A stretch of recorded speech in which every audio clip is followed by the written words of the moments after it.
From the 22 News Plus studio,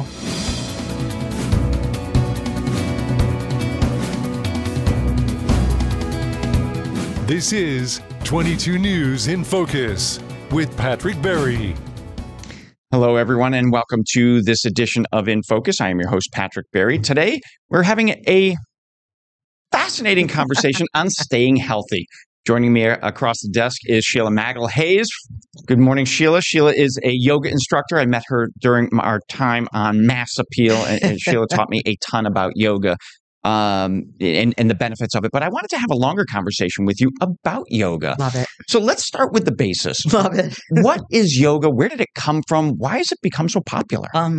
Well, thank you for inviting me, first of all. And second of all, like this. Absolutely. Happy Halloween.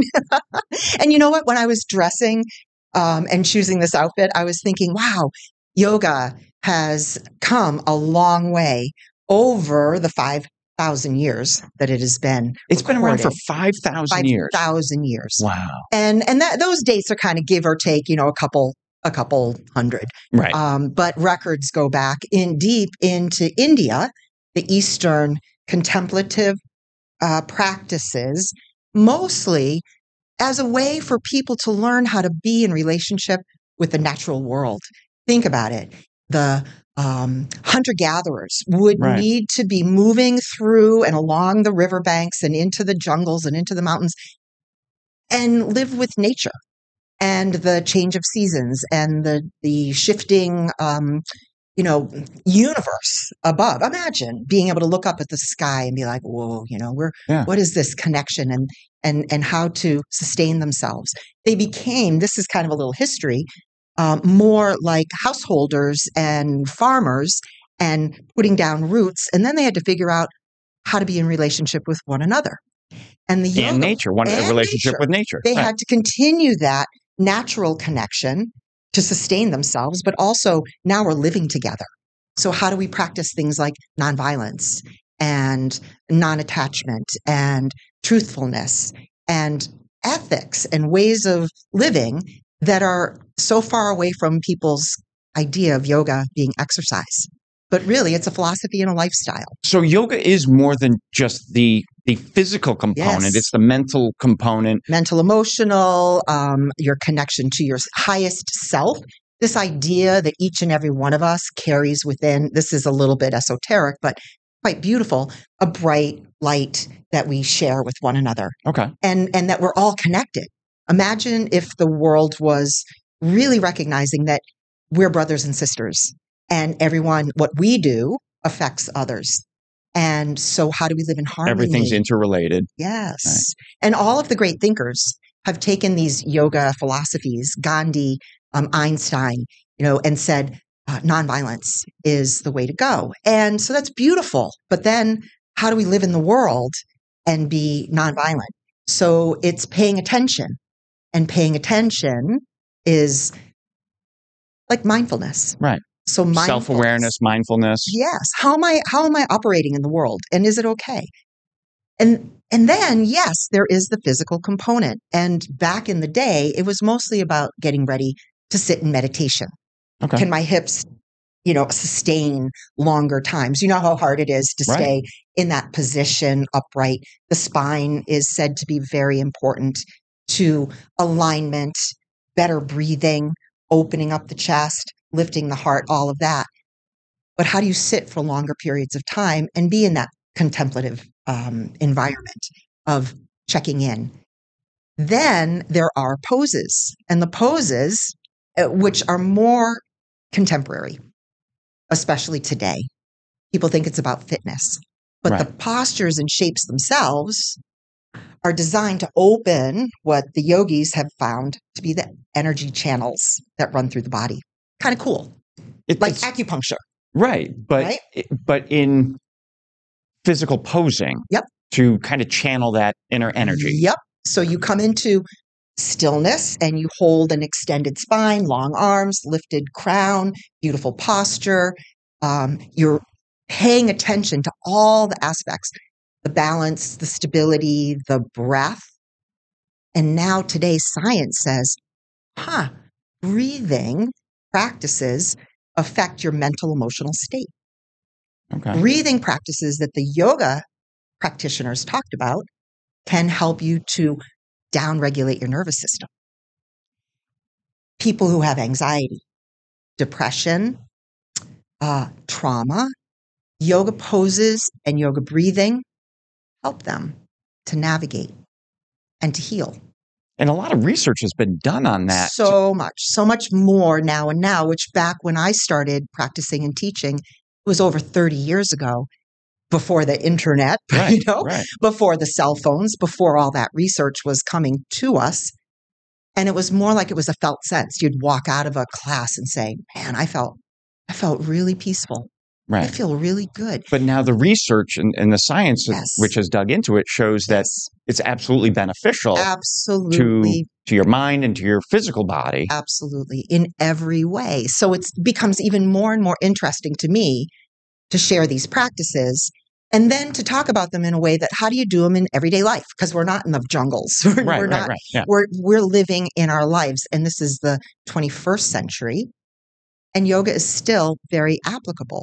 Mm-hmm. And yoga can be simple. It could be as simple as sitting for a moment, settling, closing your eyes, checking in. And when I put on this aerobics costume today, I thought, wow, we've gone from, maybe it was in the 60s and 70s when yoga first was sort of the hippie movement, the love and peace, and the Beatles. They went to India. Right. They came back and they're like, all you need is love. Good point. Good point. Yeah. And they began talking about their teacher, their guru. That was the 70s. It was kind of a little earth crunchy. The 80s, it became, we were doing more aerobics. We were doing more physical a lot of running, right?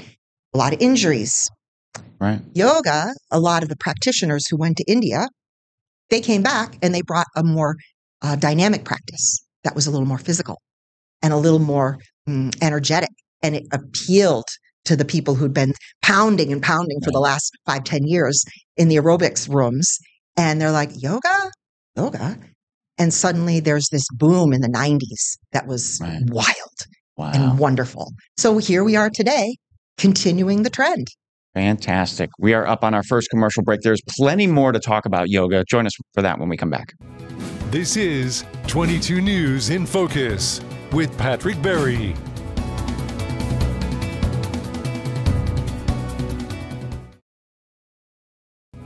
This is 22 News in Focus with Patrick Berry.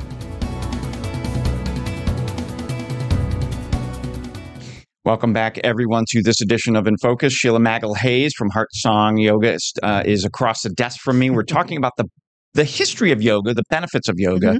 Mm-hmm. You started out by saying this was an ancient Indian practice, literally thousands of years ago. Mm-hmm. And it really, if I understand the way you described it correctly, more of a mental practice, more of a connection among the people you live with, the people in your community, connection with nature. When did the physical element sort of come into it? Or has that sort of always been a part of it? It's always been a part of it. And it's interesting because many of the poses and the shapes that we do are based on things that you see out in the world, the natural world, the animals, the creatures, the planets, the stars. It was like it was that the yoga practitioners would study themselves in relationship to nature and sit in periods of meditation. This goes way back. And then the movements were kind of spontaneous because just like any other creature, we feel better when we stretch. Think about the dog all curled up sleeping, and then he gets your up. Cat stretch. Yep. So there's the dog stretch, the cat stretches. We mimic the shapes and not just the shape, but the essence of a pose. You stand in a posture that looks like a mountain, and then you talk about being solid and strong and deeply rooted and just immobile with your choices in life. Like, this is who I am, strong like a mountain. Okay. Right? And so it's the feeling, shape, the energy. So you bring those together. So I think of, downward facing dog. Yeah. It's the stretch that you would see a dog do. Exactly. And then there's the curled back, was the cat pose. Cats, dogs, and yes. But think about this. Then we might weave in, and it depends on, who's your teacher and why you come to yoga, what brings you there. So it's not all the same. Everybody is different. Okay. All the teachers are different. I enjoy bringing in philosophy and benefits. So if you're in down dog and your head's hanging and I might say, feel the lengthening in the back of your legs, your hamstrings getting a wonderful stretch across the back.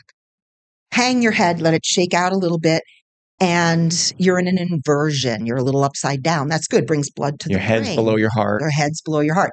I might say, then kind of metaphorically, shake the head out and let some old stuff just fall away. Let some stories just like come out of your brain. The stress, leave it. Leave it. Yeah. Let it go. So there's like the body, the mind, and the heart in this posture. So more than just making the shape and trying to get it right. Right. It's like, how's it feel? And I mentioned the 90s being this upswing of yoga. People went crazy for yoga. They loved it. New York City, out in California, big trends of yoga. And this word power yoga captured people's attention. And then there's hot yoga. So, yes. But it all based off this ancient Yeah. So the formula. Roots are the same. The way that it flourishes and shows up is different. These are called asana. Asana is a Sanskrit word. Sanskrit is the language of yoga. It's the most ancient language in the world. So the ancient texts and writings and volumes of this philosophy were written in Sanskrit. So remember, they were translated by many different people, translated by scholars, maybe a philosopher, maybe a shaman, a man, a woman. The translations may be slightly different. Right. And it's kind of like a game of telephone. What's the real meaning? What is the real meaning? Right. I don't know. And I think what it is people have to sit with that themselves. Why am I here? Right. It's that age-old question. Why am I here? And what can I do to bring good into the world? So when I think of practicing yoga,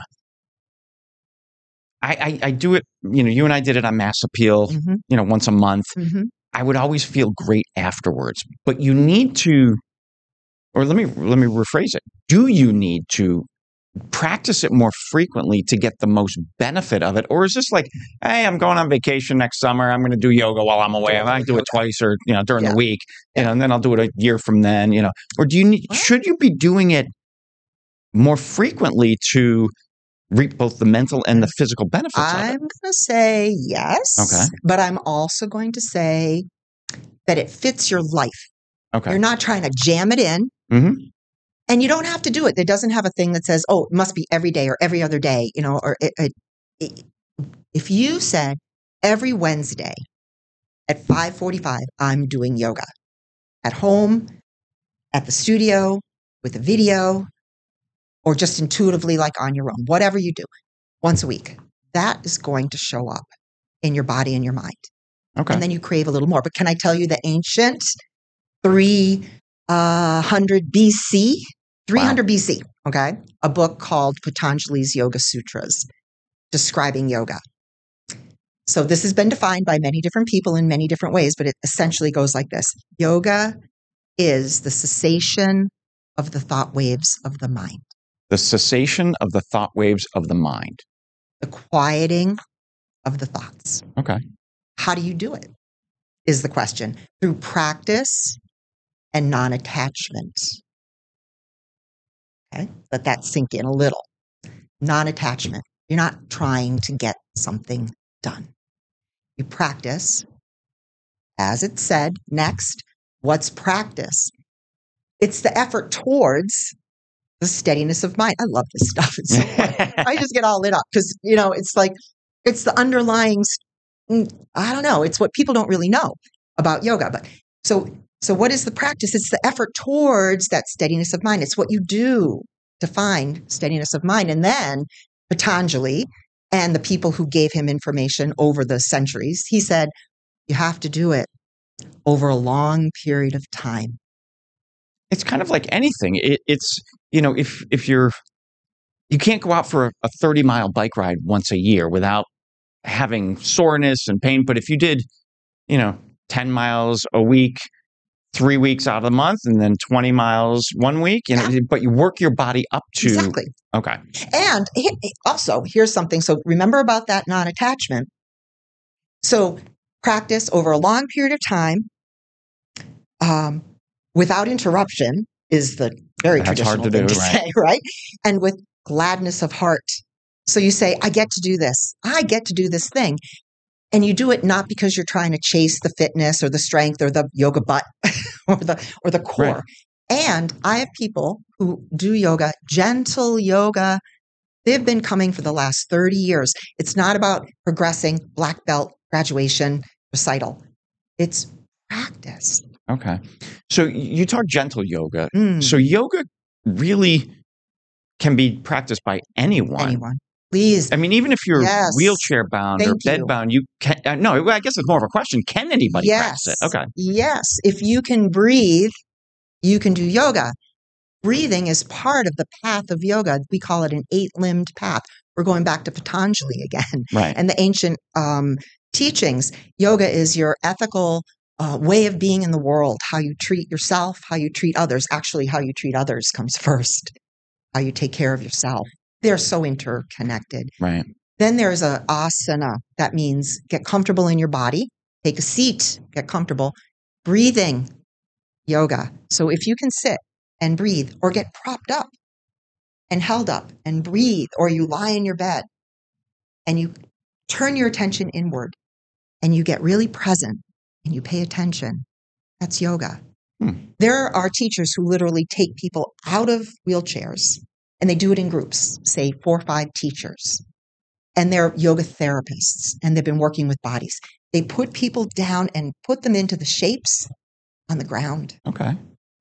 And give them that sense of spaciousness.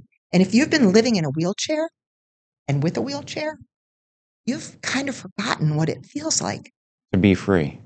Right. So even though there's no feeling, it's kind of like medically, there's feeling energetically. It's beautiful. Fantastic. We are up on our second commercial break. We'll be right back after this. This is 22 News in Focus with Patrick Berry.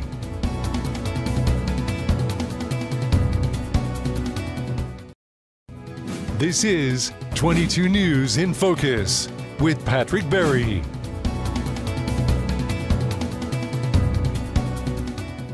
Welcome back, everyone, to this edition of In Focus. I am your host, Patrick Berry. Across the desk from me today is Sheila Magalhaes. She is the owner and operator for the last almost 33 years of Heartsong Yoga. And we've been talking about the benefits of yoga, both for the mind and for the physical body, and a little bit of the history of it. But I want to continue the benefit side of it because, and as I joked earlier, when you and I would do it on Mass Appeal, afterwards, I always felt great. But then I wouldn't do it again. But in the back of my head is, God, that felt so good. Is it just a mental feeling of that's felt so good, or are there more? Really? In what way? More. It's more. It's mental. It's physical. It's mental, emotional, physical. Physical. Well, you have the felt sense of having moved your body. And what do we say? Movement is medicine. Movement is medicine. Right. Sitting is the new smoking. Oh, I know. We all do too much sitting. Too much sitting.